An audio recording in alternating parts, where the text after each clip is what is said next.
Hello dear, आपका JR YouTube channel पर स्वागत है। अब देखिए भी कार्यपत्रक 84 नंबर हिंदी कार्य पुस्तिका कक्षा 8 के लिए दक्षता व्यवहारिक व्याकरण सीख पाएंगे। हम सामासिक शब्दों की पहचान कर पाना, समास सीखेंगे हम।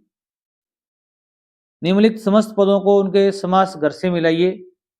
अब यहाँ पर एक क्या दिया हुआ है, अभी डायग्राम दिया हुआ है, इसमें मिलान करना है आपको। 4 पाई। अब देखो भी कोई भी शब्द है, उसके जो प्रथम जो शब्द है, तो वर्ण है, वो अगर संख्यात्मक है तो वो द्विगु समास होता है। क्या होता है अभी? द्विगु समास। से 4 पाई, 4 पेड़ या 4 पाई को हम क्या बोलेंगे? द्विगु समास। फिर देखो भी, इसमें देखो भी महाराज, महान है राजा, महान है राजा, इसमें कर्मधारय समास है।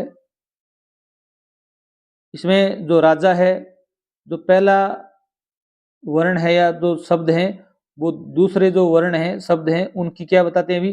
विशेषता बताएंगे। क्या बताएंगे अभी? विशेषता बताएंगे। राजा है वो क्या है अभी? महान है। चित्री नेत्र, 3 नेत्र, तो ये क्या आ जाएगा अभी? द्विगु समास में जाएगा।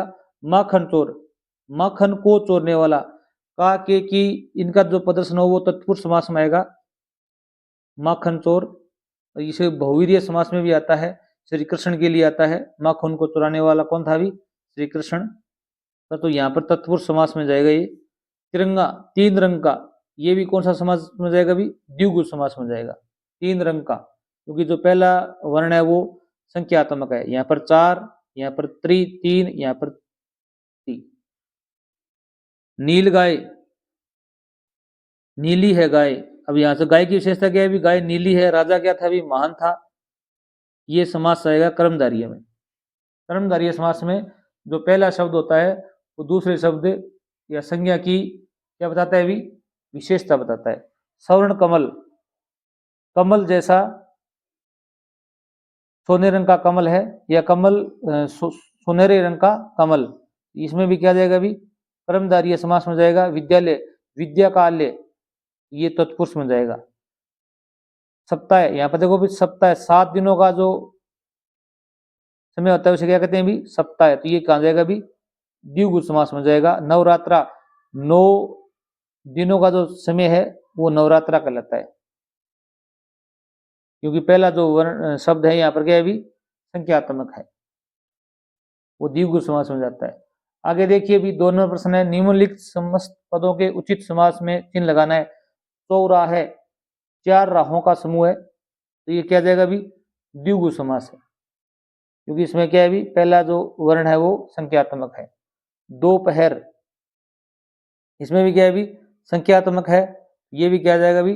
द्विगु समास में जाएगा। दोपहर, दोपहर का समय। राधा कृष्ण, राधा और कृष्ण ये द्वंद्व समास होता है। राधा कृष्ण, सीताराम, माता पिता, इस प्रकार के जो योजक चिन्ह होता है बीच में, कौन सा चिन्ह होता है? ये योजक चिन्ह हो, वो द्वंद्व समास में जाएगा, याद रखना। प्रतिदिन, प्रत्येक दिन, ये अव्ययभावी समास है। कौन सा समास है अभी? अव्ययभावी समास है। गजानन, गज जैसी आंखों वाला, इसको बहुवीर्य समास कहेंगे हम। क्या कहेंगे भी? बहुवीर्य समास। आप इसको, यहाँ पर ऑप्शन नहीं है तो कर्मधारय समास कह सकते हैं आप।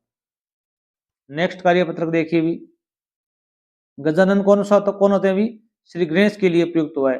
अगर कोई शब्द है उसका अर्थ दूसरा कोई तीसरा अर्थ निकलता हो, गज जैसी आंखों वाला श्री गणेश, तो वो बहुवीर्य समास होता है। आप यहाँ पर कर्मधारय समास पर टिक कर सकते हो। आगे देखिए भी, दी गई कविता को पढ़कर प्रश्नों का उत्तर लिखिए। निज गौरव नित ज्ञान रहे, हम भी कुछ हैं ये ध्यान रहे। सब जाएं अभी पर मान रहे, मरने पर गुंजित गान रहे। कुछ हो न तजो निज साधन को, नर हो न निराश करो मन को। कि अपने अंदर क्या रहना चाहिए भी? गौरव रहना चाहिए, ज्ञान रहना चाहिए, हम कुछ हैं, ये भी आपको ध्यान रहना चाहिए कि हमारे अंदर भी कुछ है। और सब चला जाए पर मान नहीं जाना चाहिए। और ऐसा काम करो कि मरने के बाद में आपका यशोगान होता रहे। और कभी भी व्यक्ति को क्या नहीं होना चाहिए, भी निराश नहीं होना चाहिए। तो पहला प्रश्न है, कविता में दिए गए शब्द तजो का अर्थ है, तजो का अर्थ है छोड़ना, क्या है भी, छोड़ना। हमें किस बात का ध्यान रखना चाहिए भी, हम भी कुछ हैं, इसका ध्यान रखना चाहिए कि हम भी कुछ हैं। सब कुछ खो जाए पर क्या नहीं खोना चाहिए भी, आत्मसम्मान। क्या नहीं खोना चाहिए भी, आत्मसम्मान नहीं खोना चाहिए, मान। मनुष्य को निराश क्यों नहीं होना चाहिए भी, आप बताओगे क्योंकि निराश होने से किसी भी कार्य में सफलता नहीं मिलती और इसलिए हमें दोबारा प्रयास करना चाहिए कोई कार्य करने का।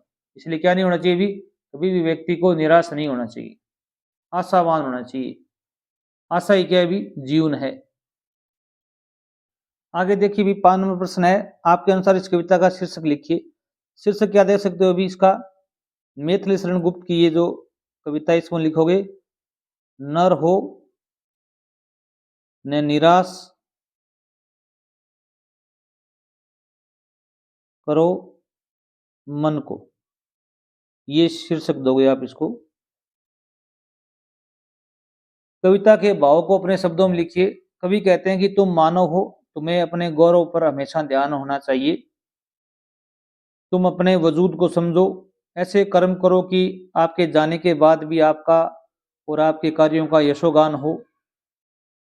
चाहे सब कुछ मिट जाए पर हमारा आत्मसम्मान नहीं मिटना चाहिए, कभी भी निराश नहीं होना चाहिए। व्यक्ति को क्या बना रहना चाहिए भी, आशावान बने रहना चाहिए। Thanks for watching video.